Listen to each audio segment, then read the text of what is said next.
Tragedy and Hope by Carol Quigley. Selected passages on banking. Pages 48 to 49. In effect, this creation of paper claims greater than the reserves available means that bankers were creating money out of nothing. The same thing could be done in another way, not by note-issuing banks but by deposit banks. Deposit bankers discovered that orders and checks drawn against deposits by depositors and given to third persons were often not cashed by the latter but were deposited to their own accounts. Thus there were no actual movements of funds, and payments were made simply by bookkeeping transactions on the accounts. Accordingly, it was necessary for the banker to keep on hand in actual money, gold, certificates, and notes, no more than the fraction of deposits likely to be drawn upon and cashed. The rest could be used for loans, and if these loans were made by creating a deposit for the borrower, who in turn would draw checks upon it rather than withdraw it in money, such created deposits or loans could also be covered adequately by retaining reserves to only a fraction of their value. Such created deposits also were a creation of money out of nothing, although bankers usually refused to express their actions, either note issuing or deposit lending, in these terms. William Paterson, however, on obtaining the charter of the Bank of England in 1694, to use the moneys he had won in privateering, said, "The bank hath benefit of interest on all moneys which it creates out of nothing." This was repeated by Sir Edward Holden, founder of the Midland Bank, on December 18, 1907, and is, of course, generally admitted today. Page 51. The merchant bankers of London had already at hand in 1810 to 1850 the Stock Exchange, the Bank of England, and the London money market when the needs of advancing industrialism called all of these into the industrial world which they had hitherto ignored. In time they brought into their financial network the provincial banking centers, organized as commercial banks and savings banks, as well as insurance companies, to form all of these into a single financial system on an international scale which manipulated the quantity and flow of money so that they were able to influence, if not control, governments on one side and industries on the other. The men who did this, looking backward toward the period of dynastic monarchy in which they had their own roots, aspired to establish dynasties of international bankers and were at least as successful at this as were many of the dynastic political rulers. The greatest of these dynasties, of course, were the descendants of Meyer Amschel Rothschild, 1743 to 1812, of Frankfurt, whose male descendants, for at least 2 generations, generally married first cousins or even nieces. Rothschild's 5 sons, established at branches in Vienna, London, Naples, and Paris, as well as Frankfurt, cooperated together in ways which other international banking dynasties copied but rarely excelled. Page 52. The names of some of these banking families are familiar to all of us and should be more so. They include Rering, Lazard, Erlanger, Warburg, Schroeder, Seligman, the Spires, Mirabaud, Mallet, Food, and above all Rothschild and Morgan. Even after these banking families became fully involved in domestic industry by the emergence of financial capitalism, they remained different from ordinary bankers in distinctive ways. 1. They were cosmopolitan and international. 2. They were close to governments and were particularly concerned with questions of government debts, including foreign government debts, even in areas which seemed, at first glance, poor risks, like Egypt, Persia, Ottoman Turkey, Imperial China, and Latin America. 3. Their interests were almost exclusively in bonds and very rarely in goods, since they admired liquidity and regarded commitments in commodities or even real estate as the first step toward bankruptcy. 4. They were, accordingly, fanatical devotees of deflation, which they called sound money from its close associations with high interest rates and a high value of money, and of the gold standard, which, in their eyes, symbolized and ensured these values. And 5. They were almost equally devoted to secrecy and the secret use of financial influence in political life. Page 53. The influence of financial capitalism and of the international bankers who created it was exercised both on business and on governments, but could have done neither if it had not been able to persuade both these to accept 2 axioms of its own ideology. Both of these were based on the assumption that politicians were too weak and too subject to temporary popular pressures to be trusted with control of the money system. Accordingly, the sanctity of all values and the soundness of money must be protected in 2 ways, by basing the value of money on gold and by allowing bankers to control the supply of money. To do this, it was necessary to conceal, or even to mislead, both governments and people about the nature of money and its methods of operation. Page 62. In addition to their power over government based on government financing and personal influence, bankers could steer governments in ways they wished them to go by other pressures. Since most government officials felt ignorant of finance, they sought advice from bankers whom they considered to be experts in the field.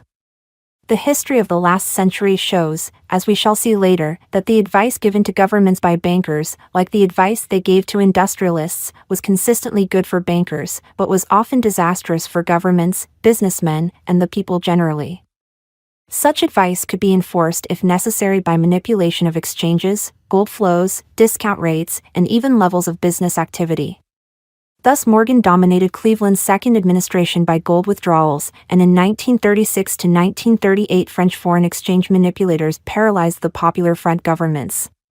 As we shall see, the powers of these international bankers reached their peak in the last decade of their supremacy, 1919 to 1931, when Montague Norman and J. P. Morgan dominated not only the financial world but international relations and other matters as well. On November 1927, the Wall Street Journal called Mr. Norman the currency dictator of Europe. This was admitted by Mr. Norman himself before the Court of the Bank on March 1930, and before the Macmillan Committee of the House of Commons 5 days later. On one occasion, just before international financial capitalism ran, at full speed, on the rocks which sank it, Mr. Norman is reported to have said, "I hold the hegemony of the world." Page 324. The powers of financial capitalism had another far-reaching aim, nothing less than to create a world system of financial control in private hands able to dominate the political system of each country and the economy of the world as a whole. This system was to be controlled in a feudalist fashion by the central banks of the world acting in concert, by secret agreements arrived at in frequent private meetings and conferences. The apex of the system was to be the Bank for International Settlements in Bâle, Switzerland, a private bank owned and controlled by the world's central banks, which were themselves private corporations. Each central bank, in the hands of men like Montague Norman of the Bank of England, Benjamin Strong of the New York Federal Reserve Bank, Charles Rist of the Bank of France, and Jean Rechact of the Reichsbank, sought to dominate its government by its ability to control treasury loans, to manipulate foreign exchanges, to influence the level of economic activity in the country, and to influence cooperative politicians by subsequent economic rewards in the business world. Page 326. Norman, Montague, had a devoted colleague in Benjamin Strong, the first governor of the Federal Reserve Bank of New York. Strong owed his career to the favor of the Morgan Bank, especially of Henry P. Davison, who made him secretary of the Bankers Trust Company of New York, in succession to Thomas W. Lamont, in 1904, used him as Morgan's agent in the banking rearrangements following the crash of 1907, and made him vice president of the Bankers Trust, still in succession to Lamont, in 1909. He became governor of the Federal Reserve Bank of New York as the joint nominee of Morgan and of Kuhn, Loeb, and Company in 1914. 2 years later, Strong met Norman for the first time, and they at once made an agreement to work in cooperation for the financial practices they both revered. In the 1920s, they were determined to use the financial power of Britain and of the United States to force all the major countries of the world to go on the gold standard and to operate it through central banks free from all political control, with all questions of international finance to be settled by agreements by such central banks without interference from governments. Pages 326 to 327. It must not be felt that these heads of the world's chief central banks were themselves substantive powers in world finance. They were not. Rather, they were the technicians and agents of the dominant investment bankers of their own countries, who had raised them up and were perfectly capable of throwing them down. The substantive financial powers of the world were in the hands of these investment bankers, also called international or merchant bankers, who remained largely behind the scenes in their own unincorporated private banks. These formed a system of international cooperation and national dominance which was more private, more powerful, and more secret than that of their agents in the central banks. This dominance of investment bankers was based on their control over the flows of credit and investment funds in their own countries and throughout the world. They could dominate the financial and industrial systems of their own countries by their influence over the flow of current funds through bank loans, the discount rate, and the rediscounting of commercial debts. They could dominate governments by their control over current government loans and the play of the international exchanges. Almost all of this power was exercised by the personal influence and prestige of men who had demonstrated their ability in the past to bring off successful financial coup, to keep their word, to remain cool in a crisis, and to share their winning opportunities with their associates. In this system, the Rothschilds had been preeminent during much of the 19th century, but, at the end of that century, they were being replaced by J.P. Morgan, whose central office was in New York, although it was always operated as if it were in London, where it had, indeed, originated as George Peabody and Company in 1838. Pages 936 to 937. Behind this unfortunate situation lies another, more profound, relationship, which influences matters much broader than Far Eastern policy. It involves the organization of tax-exempt fortunes of international financiers into foundations to be used for educational, scientific, and other public purposes.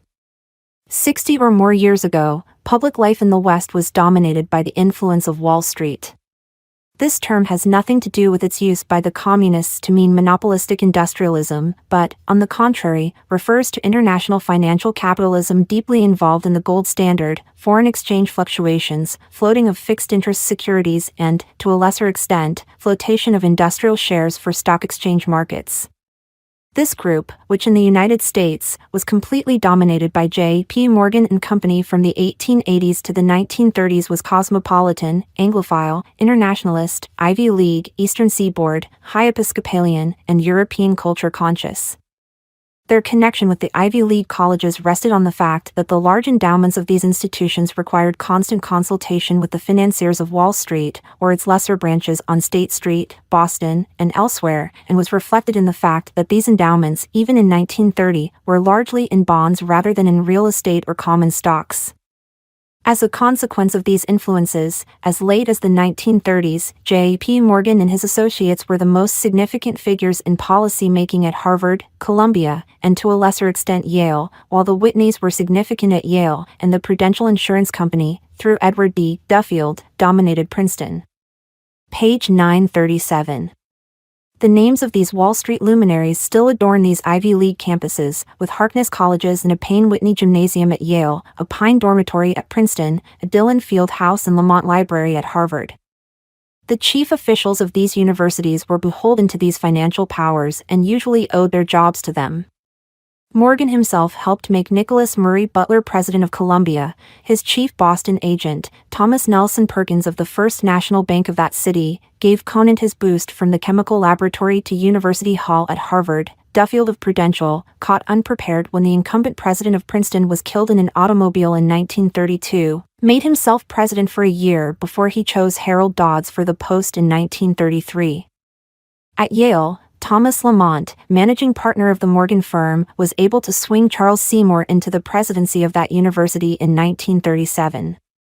The significant influence of Wall Street, meaning Morgan, both in the Ivy League and in Washington, in the period of 60 or more years following 1880, explains the constant interchange between the Ivy League and the federal government, an interchange which undoubtedly aroused a good deal of resentment in less favored circles, who were more than satiated with the accents, tweeds, and high episcopal Anglophilia of these peoples.